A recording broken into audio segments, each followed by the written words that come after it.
Ever since the release of Star Wars The Rise of Skywalker's teaser trailer just 4 weeks ago, a lot of fans around the world have been very eager to see more footage of this movie that's going to give them a better sense and a better idea of exactly where J.J. Abrams is taking the fans for the final installment of the sequel trilogy and the entire Skywalker saga.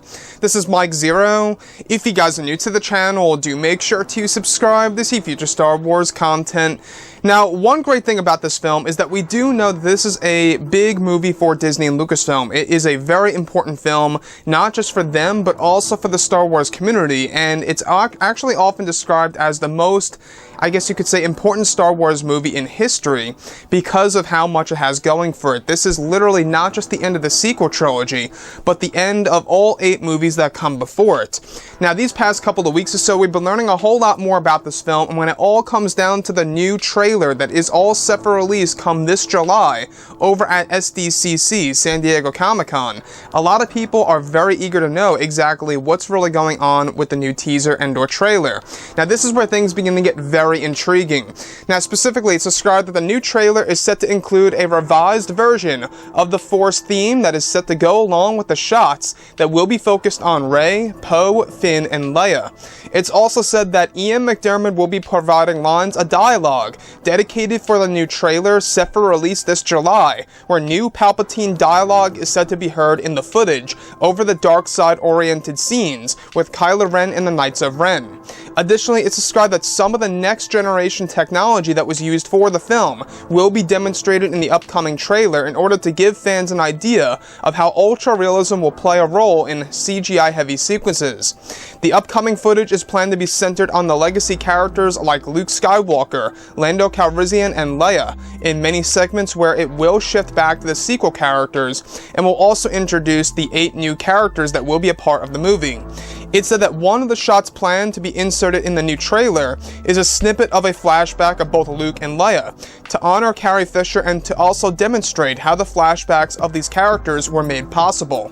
So I want to go over a couple of parts about this. Now, obviously, I really want to go over the most exciting part about this, and this all has to do with Emperor Palpatine. Now, Ian McDiarmid actually providing dedicated lines of dialogue for the upcoming trailer, to me, I think speaks volumes. They're really trying to tease the character of Emperor Palpatine, and they're really trying to make him on the front page of Episode 9 to really let us know that he truly is going to be a significant part of this story and not just a mere cameo, which is really great and all, because I think that a lot of fans, when they first heard his laughter at the very end of the teaser, a lot of fans were very guarded, thinking that, it's just going to be like a 5-second thing of Palpatine in the movie and this and that, but that's actually not the case. J.J. Abrams and Kathleen Kennedy confirmed that Palpatine's role is really going to be significant in the story and is indeed going to live up to the hype when they were asked about, of course, how Palpatine is going to affect this movie. So with that being said, Ian McDiarmid actually providing dedicated lines of dialogue, for the upcoming trailer tells us a lot of things. It tells us that Palpatine is going to have a huge presence in this movie, and it's also going to tell us that, well, there are going to be a lot of revelations surrounding that character, which there are set to be. Now, the other piece that really does excite me as well is, of course, how they are using a revised version of the Force theme that is all set and ready to go along with shots that will be focused on some of the next generation characters like Rey, Poe, Finn, you name it, even, of course, one of the legacy characters like Leia. The music in the background, gearing toward Leia, everything was fantastic, and it seems like they're really trying to top that teaser and to make it even better with the second one in order to really satisfy the fans. After waiting, 2 months and change in between of having no footage, which that's going to be the time frame. We're not going to get anything in June.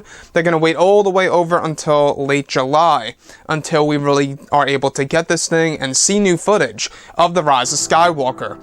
Now, the other piece that I do want to go over is how they will be introducing next-generation technology in the upcoming footage, which is great and all. In case you guys did not know, they are using next-generation tech for CGI, for motion capture sequences of new characters, and everything that is, going to be inserted digitally is going to be considered next-generation. That has never been used in a Star Wars movie to date. And this, to me, it speaks volumes as well, because it tells us that JJ is really trying to make this movie pretty much a revolutionary one in the Star Wars franchise, if you will. Now, that's the thing, we also know that the new trilogy, alright, the fourth Star Wars trilogy is going to use even more, advanced technology, different technology that'll make it even more ultra-realistic, which is another great thing to look forward to for those movies. So, finally guys, the last piece that I really want to go over is that they will be demonstrating how some of the flashback scenes were done. One of which is an actual planned scene that will be demonstrated is, of course, between both Luke and Leia in the form of a flashback. In case you guys did not know, there are going to be Luke and Leia flashbacks in The Rise of Skywalker in order to really show us, the life of Luke and Leia in between the events of course, the originals and the sequel trilogy, which is great and all. Anyways, guys, drop a comment below. Let me know what you think about all of this in the comments. And if you guys did enjoy the content for today, do make sure to drop a thumbs up on this video to support the channel. I thank you all so very much for the kind support, and I'll catch you guys next time.